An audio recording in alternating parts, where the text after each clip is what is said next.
Maybe I'd start by reading Marilyn's thing. Okay. Okay. Dear Tim, if you can read this at the gathering on Saturday, that would be great.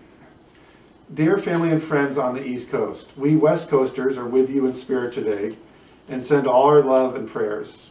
We are Lloyd's original family. We all were born and raised in North Dakota. Our oldest brother Paul is no longer with us, but he settled with his family in Texas and then Colorado. Bess is Lloyd's older sister, now 91. She and her husband Glenn have lived in Bellingham, Washington for 60 years. Bess remembers spending a lot of time with Lloyd when he decided, after a car trip around the U.S., that Seattle was where he wanted to settle. He and Bess both lived in houseboats on Portage Bay, across from the University of Washington. On another houseboat lived Judy Berger, and after taking a lot of walks, they decided to marry and went back to New Jersey and Judy's family.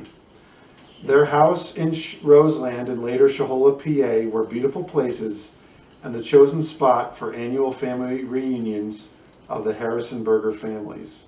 Although Lloyd and Judy talked about moving back to Seattle, they never did.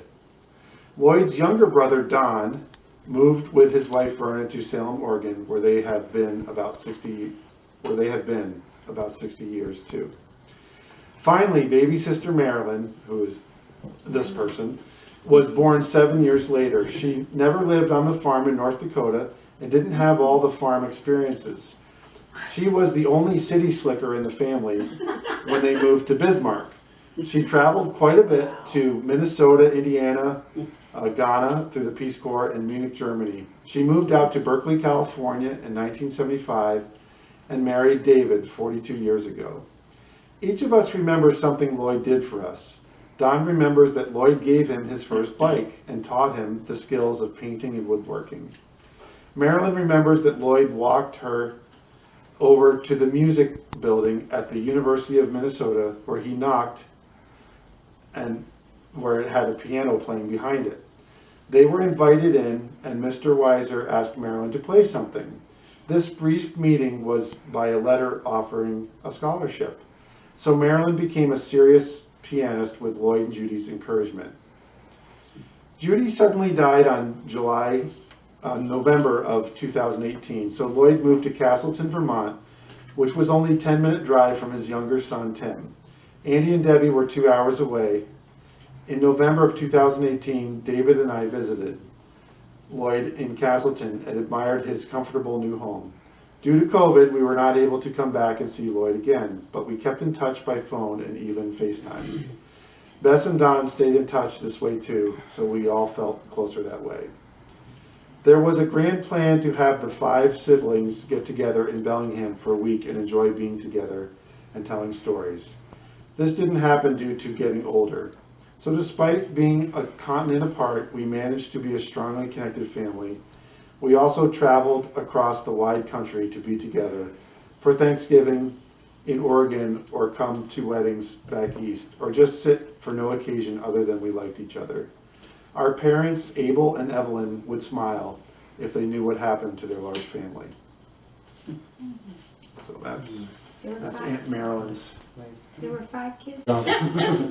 So, but Dad, you know, it's funny. He, even when we were sometimes at loggerheads, he was always behind. I mean, I learned things years later, like my first job, like I worked as a camp counselor at a camp, and he kind of, you know, I had to go and interview and everything, and I didn't realize, and hopefully this is not how I got the job, but he had donated a bunch of money to the camp. I had to kind of sweeten the deal, right? You know? So I got the job. You know? So he was always in the back. He always had my back. Well, and later I worked at the same camp, but Andy was like the legend in a good way. So it was always like, oh, you're Andy's brother, you know. But it was like trying to, you know, live up to the legend, which I don't think was. There's a lot of stories. So.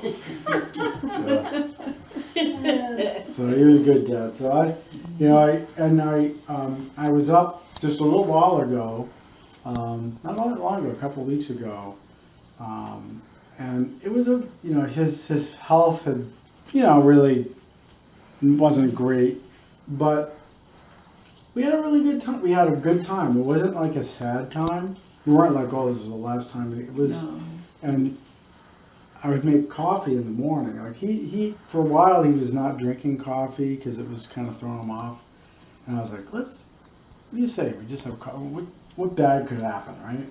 So I'd make really strong Swedish coffee, really strong. And I'd go in there, and he'd be in there, you know, kind of a little feeble. I'd give him his mug, and he'd take a sip, and he would smile. Like, the whole room Towards would the brighten end, up. he had lots of great smiles. You're right. Yeah, right? And he would just smile. So we would just be in there hanging out, drinking coffee. I'd make some oatmeal, and we'd have oatmeal together. And it was great. I feel like so thankful. And then Maddie, you were here, and Lillian, and Vicki, and we all got to spend a little time together. And it just was, this whole place, this whole community, it's just so nice here. Like everyone, it just, so I just knew he was in the right place. I felt really good. And when he finally passed, there could be no other good place. So this is why partially also why we wanted to do this here, because he loved it here. And so thank you everyone for being a part of my dad's life. Oh, there you go. Play one for him too. There we go. I don't know, I came on the scene and I knew who Tim was in like 1972. So I knew Tim.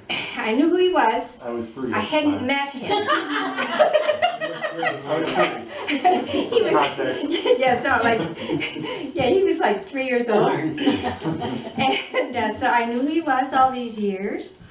And because I met his aunt and uncle Chris and Roger, who would be here if they could be here, that's for sure. So anyway, I knew who Tim was. And then I was at Perry's, because when I first came over here, I would go to Perry's for breakfast, and then I might go for lunch and any other time, but then his parents would come too. So we'd be down there at breakfast, you know, we'd all be at Perry's. So what happened was, they would tell stories. Well, they told stories. I know what it was. I said to them, I said, wow, I said, like, Tim knows how to do everything, you know. I mean, I never saw anybody who knew how to do everything. He knows every tool, he knows every this, can build this, and build that, and, you know, he takes these trees, and they're like toothpicks, you know. And so I'm like, whoa, how did he learn all this? And I said, you know, I asked him once where he learned it all, and he said he learned it from his parents. And they both went, huh? And they went, what? They're like, I don't know anything about it. And they both said, no, we don't know anything about it. And I said, well, he told me he learned everything from his parents. And I said, okay. Well, anyway, then they started telling stories. Now, Tim doesn't know this, but they said that one time they bought a brand new lawnmower. And they were very happy, new lawnmower, you know, down the cellar.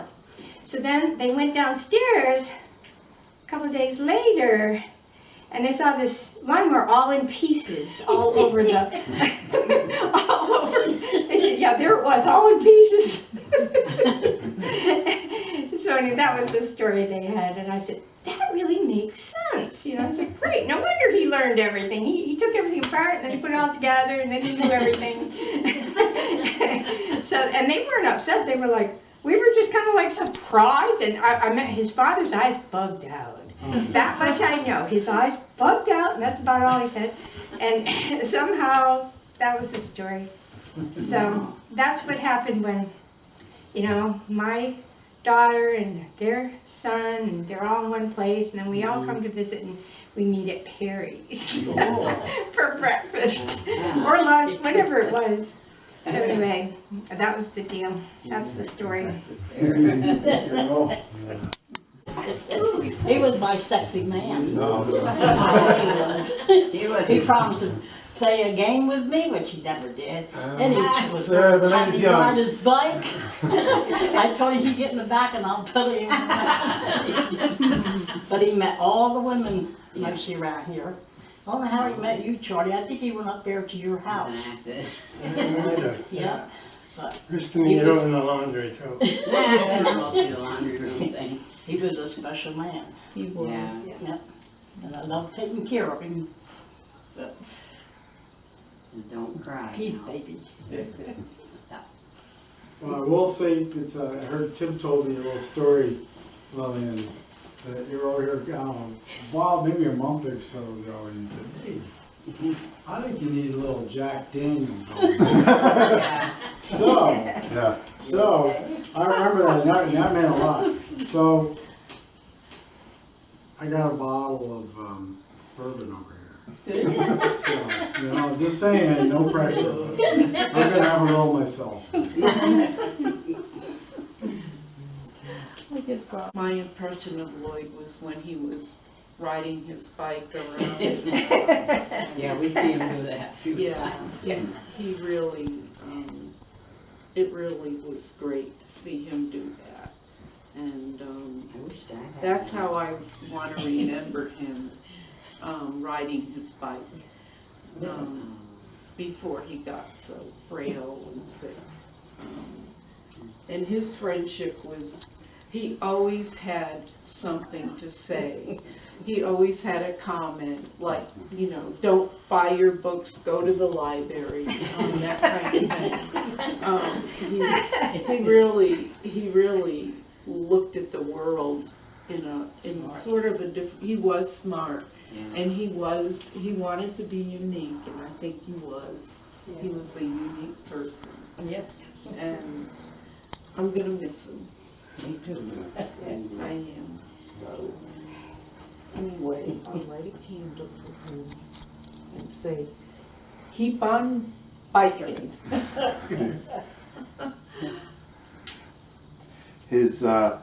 His blue tricycle that he had here is gonna end up going over to the Pulteney Library, and it's gonna be a bike that anybody who wants to use can just check out for free. Oh, So that's a thing. yeah, he would go to the Pulteney Library. Yeah. Yeah. Yeah. He didn't like it that I bought books, but